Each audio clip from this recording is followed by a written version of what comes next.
epim ensem esisi ensem koso ewo man denim se honorable Kennedy Japan ene Kevin Taylor de omo ayese akrafo no omo nka obia enti no wase obia se muso enti obia asu obia ne obia twen enye adwuma we ka we ya na we so aka we na muso ama emu lawsuit ni ade ababa bemu na etwem na ne de so dia ekoso eni se denim se eye anas aremeyawo e de honorable osiu for defamation se o ka se ne dwumedi a odi a brene abregyina obade documentary betudwa esuma sinyoma nkofo edi ewudi sem ene emu sikadie omanpenifo edi ogbomodia gada information no wa documentary no da betudwa ne emu dia ekoso e wo oman emu we na Kennedy se ne dwumedi a odi no onfa no kura kwan so endi dwuma na dwumedi no odi no enye kwan pa so anonam emomu no information ni wo oduma owi akoton ana empo se oji ewo buwa media stations no ofo bi information obi information mi mana no akoton e de ma BBC e de agiska ena am se onye sika every BBC for anything ama information a wonya nyina e ade a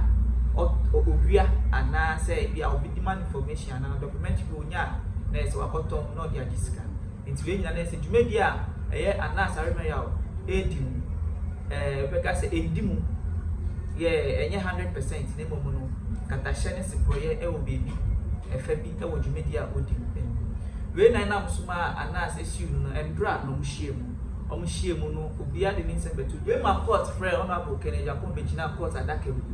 ebusebusa ni nsem tutu na no se ensem a ana sarema yawo e dia betu dwane no kre ana se enye no kre na se no kre a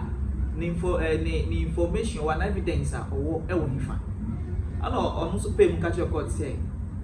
e ba no document and evidence ni ade a oni bi na mumu no de owo ni say ye Metro TV abawe bi a wo Metro TV e de document bi ma Anas na de ohu ya ni say Anas de document na kuma BBC that means say wakoton e de ma BBC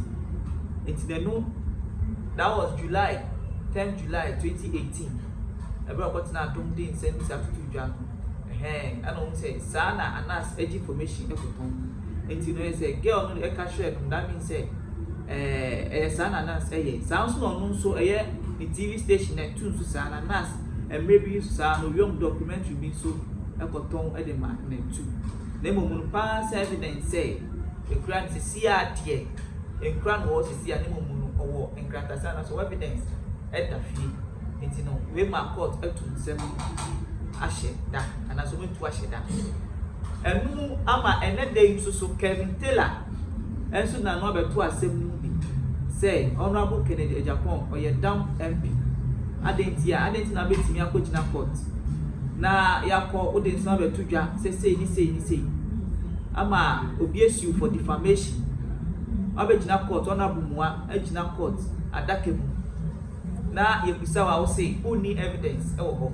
ana say who need information and document bi o wa che say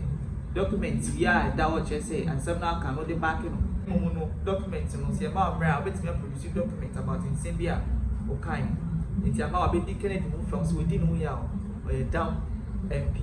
na anything so no kwabra santi wo mi nua ba e wo ha mu eye mesika amene no e betwetwe nsem wu enkomo enti menko bia na se metwa mo aba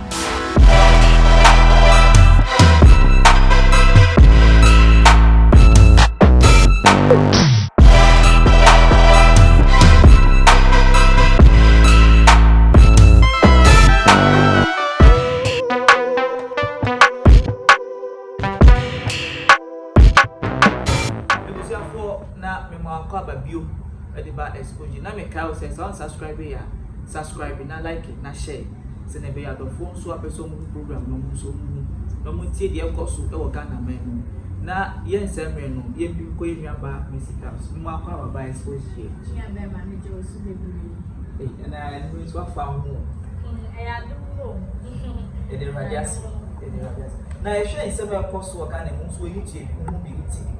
wa nso na bo ni Kelvin ye omonka sa so na Anas Aremeyawo eni honorable so enka honorable na tamfo dos na dwumedi a odi ana say no kwedi a wa fa to no say obema no kwedi ayejuma e wo Ghana no ma no si e den na akafa first of all defamation and na sorry me ya esi ono abu no hwe ane kwan so ane yo mi ni aba bema no eti ko mo fan chem ntia eti fo ni ahwefo ni na wo hwe ona bu kan de Japan na ye ni mo no kale wudie oya ade na issue efa anas any honorable Kennedy Japan they need a free say down the free say like be as to etwa esa say last year dear Ghana ha any last 2 years issue ni dey trendy anas the honorable Kennedy Japan emma asemi ma ni papa do e bi hwere wo mo mpa na ni be free say honorable Kennedy Japan ehye ase na anas the baby a wo free mo na eno nkoda no yanti NSU case bia wo mu na ye free sa se ni de se ye si ko ba ye bia se na ni pa kan ye bia se no bia bi kire ni bia to etwa na this year sa ko peta no wa bakra de bi dia be ye wo wa bebre this year se dia esi pa ye last year ni mu na akofo kan be bia keka ko mo na anas mo ni kwan se se obey you honorable Kennedy Japan or last year the no na ma question kakra about esa say asem na ta me ba ye hia hihye no a e ja demu no sam really na wo action bi a utumi take na see then na fe the anas akoda dream wa ma fe the attempt to chakra no na wakosi honorable Kennedy Japan say ye sitie bia onu na asem no fa no nti onu na onimie ya o ya obo se to etwa man kra ba yen show before when the friend ni be ka say obeto po abo no na ne nan SBB so ye ni mo na abo Kennedy Japan kwai kra was authority anas impromptu make up na Ghana for do na mo wan say na jumedi anas iti no me kra be busamia na me ni jiwo pa esa se me woni se oyi boneto esumu njuma ekoso wo man kata hihye ne proye no oyi sa nipa do no mo di sa bone wo man mu oyi wo kotunti na me kra be ni ji anas me ti ne din kana ma men ekope mo se ono abon so eba out rekasenti anas se anas jumedi a wodi no ono kra wo je bribe no kra in fact say they am confused every am say asem you said do na so very confused afa we san say na ne djubedi ani de me ye o kan say balance for puni papa say ani ade na nas e yo mo we but ye show ntwa na be ka say we say de nti ona ko ka say ana djubedi no ga say enye han ya na say munda ho munda ho because of say ebi ho no onwa de sika no ba in terms of bribery ni sanyo man documentary on one the Bible so hwe but any page here everybody sika se be so sha I know na make na me say enye clear that is not this can be so nipa na I should be accept we wo kra na be ka afa we see every honorable so bi tina ye pede me won wa say na nipa bebre mo ba etire no say na ensem no ikwa ni honorable ka na ensem no be drink kwetire esa se wo share football papa ya na o di akoti no football wo man yi mu wo share the way ya etire ekoba asa nas na set up because say wo to me set obi a trapena na chese ya no friend no cranny say di pane ye no akopie so na we take information na wa broadcasting no de o kopie so na ekoba say wo hihye na wo hihye ade no te say na wo ye drama nipa so die ya nipa so die from so wa ye ho sika so ye spirit be on it own na wo sika wa share no create a waiting for so many years so be that to aye bone wo ho because you see that money is the root of all evil. Enti me share e o no bo asem no na bo fi obi a dey fi kakra nti before be sorry ti ade bi no na ko ba se wa sorry keke ana nipa no ye na because ye jan su say ye pe oman yi ye ye be se ade papa de ye be boso ye be boso na se ne be ya e be tumi akọ ejire Now, besides, say, see, the honorable stand against all because I said, or trap it or no ever as on your favor. Now, or no far, quite be so. Now, I doubt the wild drink. And no, the old boy and the son, just a one casano. And you could take a cry and shed that in the Musa because you said to be this cattle. I can say they are to way, mammy. Now, the Panapolis not to one. Now, while back, they said, if I will come and give you a mouth, I will become one and who share ya. Now, I am blotting. The moon said, no, now we shall rabble one jar fool. Then you will be a bra, a year cotton in some so. A bra nas issue honorable for defamation.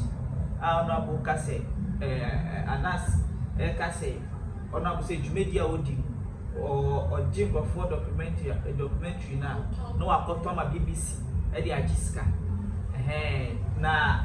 yen show na so your friend say the na say can no correct and evidence been no at the time in some which our continue was say you evidence bia like o can say na tra we could say in some okay now you evidence bia one also show evidence and then aka fast answer yo e be no so a asem ni gusu wo court ni de yen ntumi nkasa bebre e fa ho but yen show why no ye ejuma why now or ye Jumapa? Jason, onya sponsors, and I say onya infrastructure woman. And I ever said, to make the journalism. Journalism on so a year she share woman. Or be to me, I say, Winya a year, best Winya information video, beer, a year normal, small journalism, a media show the cry, or what to be called pro to make us say, I have BBC or I trap ramming, bet to Yawaka. General thing that will media or because media no Accra, media office now some station no Accra. But what we go for radio, I say go for radio for or to live a single person. Yeah, because go for radio information. What sound and cost will be there. Yes, I want to mean yeah, information what outside the media station. And to me when they say no or evidence grandpa the be a possible journalism because they will pay information, critical information you have to buy. You have to buy people. You have to buy because when the man will buy GFN in Simon, because the person is at risk and it will be huge money. And I want to know about you have to buy. That means if you are saying for extra fee, make a general thing. Make a general thing that won't be the yeah, okay. Why media personality who you are aware? Information is expensive in media. Obia on your media person doesn't value information. But if the person is a media person, they value information. Every information is money. Okay? If you are in the media field, definitely a year and us. On to me one everywhere at a time. And imagine, say, I'm coming to you for information, you're critical. In fact, you will not give me that information for free because even you, your life is at risk. So, definitely you'll gather information from people. And people will not risk their life while they are not getting anything. He will pay. So, if he also pay them for the information, definitely also and to whoever information resourceful money panel, he also takes from them. May come general thing a possible. And then to us, I say, okay, on evidence, a crowd, Saju may deal the sound common. But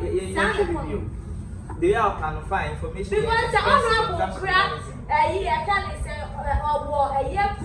proved by what he has said. Now, document and also obey gather later. Me, I don't have documents, so I have to base in general things that goes in media. But actually, so now what can you be saying? There is one lady, a woman 20. I have made one example documentary with my Anas. But you will say, I could be your BBC. On your way, say Anas, and the information I call the call BBC. It's a same way you no cry. Or share the Anas, yeah, say no crimes, so I never say, meet me because I'm not because the panel information man, so some has to do media what you nipa no sebe ono na otosin kaka nipa na leak information ni ma wo no ono no tosin kaka because untimi nka se wo na wo information ni ma na so untimi keep information no ono anas no wetin keep the amount definitely so we say the probability of that information leaking is very high. Eti the reason I say the honorable can no crazy anas any information free ebia Metro TV presenter bi na Juma yedi enchen ama na leak ya ebetumi aye possible because media dey open the wo mo and ebetumi ba say information ni wo ho na no keka no na no say ya keka no obi beka na anke na computer no keep your ma wo enti anya computer no na no so release anas so ni obia no obia wo timi go everywhere for information international journalist. The only one who say mama information, I didn't know so very information. Girl, when they be all hiding secret be from because this is your information come home. Yeah. From home keke na no mba. I know na actually omo ba me go announce here because na me wo. Me ni one of information no. And I don't know how to answer, but if you have to work at that information. But maybe general knowledge and what I yes media. So the idea every media they go forward and they invest. Okay. Any media, more information they invest. If they will tell you the truth, everywhere they go, they buy from them. That's media for you. And to most article for you, they see any information about Chiaka. It is not a customer media. And also a journalist or a Juma. Now, a Juma is at risk. It is only key information. Now, he will not get anything from it. I don't think he will do it because the life is at stake. On here, money for security. Money. On here, money, because on the Juma, no, I am. One show you are the now, Tia free so. 18 no, aha. 18 no, Sikadia, on here. For a dime escapes. A baby over could so escape. You know, be so even way the crampo. It is definitely you won't do things for free. Okay, you won't do things for free. And Chennai date yes some AC. A year can Kevin Taylor so the in Sabia to just say honorable or ye honorable Japon or a Dūmp MP. And I'm saying a broke now court every son is all can say and us. And the stolen document, Aquacotama BBC, Sunny say, or the evidence about court, or I just say, stolen document to Aquaton, and I get chess or two documents, number BBC, or catch on say, oh, need such evidence for CCR. Well, need such evidence for CCR, and to then I'll come. One said, wow, starting on winter in Cemetery. I always say, some of one of the other rivals. Kelvin Taylor. Na nini na Kelvin Taylor wo hwe ne ya wo ye na dodo na ka say propaganda kwa boy say MPP aban na kasa Kelvin Taylor ni omo tinkwanta o mapai na ni nji wo mo enti asemu ba na say wo ka za MPP ko na che say ne to apai obeka na dream fine na mjidi say no green so na wono waka no na me say na ye honorable Kennedy Japan waka so need evidence but also assets now only evidence waiting but when it come ko ba what I obeka than evidence no I will prove by there aba na eba Kelvin Taylor je Ghana for you say o ti be can bibia na e say ne ya all the time is against MPP about to or can be cry Obia some can say propaganda. But one say what issue at the whole Ayasha times here. It's at least so evidence in that one should have gathered those evidence. Now they are in Odiako. Does it mean say only evidence and maybe are not on here ready for court 69 I said because maybe when they say be only factual or maybe our evidence as I said you see can say be Metro TV will be or leak information or any mouth to mouth. One say at times no say court need dia ko ejira omo to me ma onipa ono ebe at say na honorable can say nipa no work o Metro omo to me ma onipa na kasa nso ebe jine mu So what ebegyina court yaya wo no but ni mani pa ni begyina mu enti bia so ko na sa ni pa no ni kasa ya no so nso we bi o factual bi document this annual na o gada because ninji ni say ona wo Kennedy Japan obeka safalasa only prove sa but besides in all things until we fit ebe to bua na ni nice bi so it say na si tie bia no court di asem no e di afetumi di asem ni we chire na eba Coürt la die Ghana for do na say abaye wo ma yu kra penach esa so mu ni so kasa dodo omu ni say so ni Ghana ntino o kan asem no ani say wo kan asem no ni say na si kan do na say propaganda it is o kan no kra do na say propaganda yeah it me woni say na si tie bia me Coürt la wan kan yi e wo find this one how you can put ni awo pese wo kan say bia wo say but say no fika so e down MP no and look dey what they tell because at back Coürt la chat na go sa down yeah but do you say o ma dey nya chat dey to no o ye abai 24 too much say no sika ye no kasa the propaganda no too much sana na ebusiafo na meka say o hwe Xposed na was subscribing amaye na Facebook ka say Kennedy court nsensem anas esi no eno na yatena se so no na medical na de hunsem o ka final way okay me final way some the to Johnny say na tie bia no se ti a honorable odi ni nya me ntemu asem bai dai ni say na tie bia no so no ya me beka na mo wo a wo hwe me yesi onye ni asem onye obi obeka ma no unwu ade ye nkoka asem efutu aka meni abro wo pa se obi ka asem na wo de ate se benante a wo beto asem esan se wo ka asem make sure so evidence wo proof what copy so we take video se enwu nya so ba ko ka third party nemo se wo kwati asem na wo de nante na wo ni fat wo no bi go airport see wo court me suma na ko ba se wo say oye ni ene wa se me bobo eno na etimi de wo 20 years wo ade kitikiti bi a wo ye ti se na sitie bia no mra wo man eye ejuma enti mu ni sa na nante wo ko che san se mra no one is above the law se wa mo weni anda wo na microphone sem wo de ne nam and especially media for mo kasa by hadudu na ko ba se we need proof and na wala na wala ebusiafo aha ana de discussion esi na meka o say afi na o share Xposed subscribe ya na afi share na like aha na de nsem no esi na ya bo a ane